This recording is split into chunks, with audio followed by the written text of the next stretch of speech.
দেশ বিদেশ থেকে লাখ লাখ ভক্ত, আশেক, জাকের ও ধর্মপ্রাণ মুসল্লিদের ঢল নেমেছে চন্দ্রপাড়া পাক দরবার শরীফে। কুয়াশাচ্ছন্ন শীতেও আল্লাহর নৈকট্য ও সন্তুষ্টি লাভের আশায় ইবাদত বন্দিগিতে মশগুল তারা।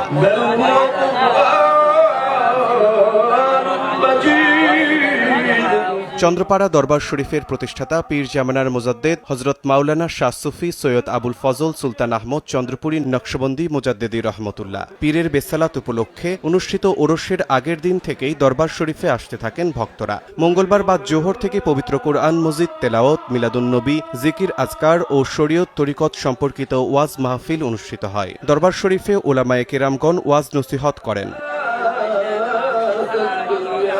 ওরসে দরবার শরীফে আগত ভক্তদের ইবাদত বন্দেগীর জন্য বিশাল ময়দান প্রস্তুত করা হয়। তাদের জন্য অজুখানা, খাবার মাঠ, পাকশালা, পয় নিষ্কাশন ব্যবস্থা ও প্রাথমিক চিকিৎসা কেন্দ্রের ব্যবস্থা করা হয়। এছাড়া দরবার শরীফে আসা যানবাহনের জন্য বিশাল মাঠ জুড়ে পার্কিংয়ের ব্যবস্থা করা হয়। আলোকসজ্জায় আলোকিত করা হয় পুরো দরবার শরীফ। নিরাপত্তার জন্য দরবার শরীফে বসানো হয় সিসি ক্যামেরা। সার্বিক নিরাপত্তায় আইন শৃঙ্খলা রক্ষাকারী বাহিনী মোতায়েন করা হয়। এছাড়াও ওরস পাকের অনুষ্ঠান সুষ্ঠুভাবে পরিচালনা ও নিরাপত্তার জন্য ছিল দরবার শরীফের নিজস্ব আনসার বিভাগ। দরবার শরীফে আগত ভক্তরা জানান, আত্মশুদ্ধির মাধ্যমে আল্লাহ ও তার রাসূলের সান্নিধ্য পেতে প্রতি বছরই দরবারে আসেন তারা। আল্লাহ ও আল্লাহ রাসূলকে পাওয়ার জন্য উসিলা ছাড়া হয় না, তাই উসিলা দরিয়াই এখানে আসে মানুষের আত্মার মুক্তির জন্য। এখানে আসলে মানুষের আত্মার শান্তি পায়, তাই সবাই ছুটে এখানে চলে আসে। প্রতি বছর বাবা দরবারে আসি, বাবা দরবারে আসে আল্লাহ নাম নেই।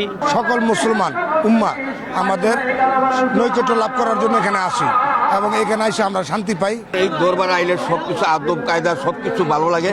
আল্লাহ রাসূলকে পাওয়ার জন্য এখানে আসি। এই জায়গায় আসি 25 বছর ধরে আল্লাহ এবং আল্লাহ রাসূলকে পাওয়ার জন্য। আল্লাহকে দোয়া চাই না, বাবা আমরা যা দোয়া করে এই জন্য তোমরা আইনাইছি। এখানে যেগুলো বলে আমাদের ইসলামিক শরীয়ত বলা হয়, তো মনে হচ্ছে এটা আমাদের ইসলামিক শরীয়ত সবকিছু চলাফেরা চলছে। দরবার শরীফের মুখপাত্র বলেন, ধর্মীয় ভাবগাম্ভীর্যের মাধ্যমে এবছর ওরস অনুষ্ঠিত হয়েছে। এখানে ভক্ত মুসল্লিদের শরীয়ত মোতাবেক চলাফেরা করার উপদেশ দেওয়া হয়। আখেরি মোনাজাতে তাম পৃথিবীর আউলিয়া আম্বিয়া, বিশ্বের মুমিন মুমিনাত যারা আছেন বিদায়ী আত্মার উপরে সওয়াব রচনা করা হয় এবং দেশের শান্তির জন্য, সারা বিশ্বের মুসলমানদের জন্য দোয়া করা হয়।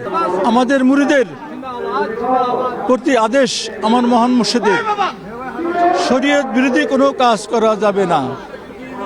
শরীয়তের যে আদেশ নিষেধ আছে সেগুলি মেনে চলতে হবে। চন্দ্রপাড়া পাক দরবার শরীফের প্রতিষ্ঠাতা হযরত শাহ সুফি সৈয়দ আবুল ফজল সুলতান আহমদ শাহ চন্দ্রপুরী রহমতুল্লাহ ওফাতের পর তার একমাত্র পুত্র মুফাসসিরে কোরআন হযরত শাহ মাওলানা সুফি সৈয়দ কামরুজ্জামান নকশবন্দি মুজাদ্দেদি দরবার শরীফের গদিনশীনের দায়িত্ব পালন করছেন। সময় সংবাদ, ফরিদপুর।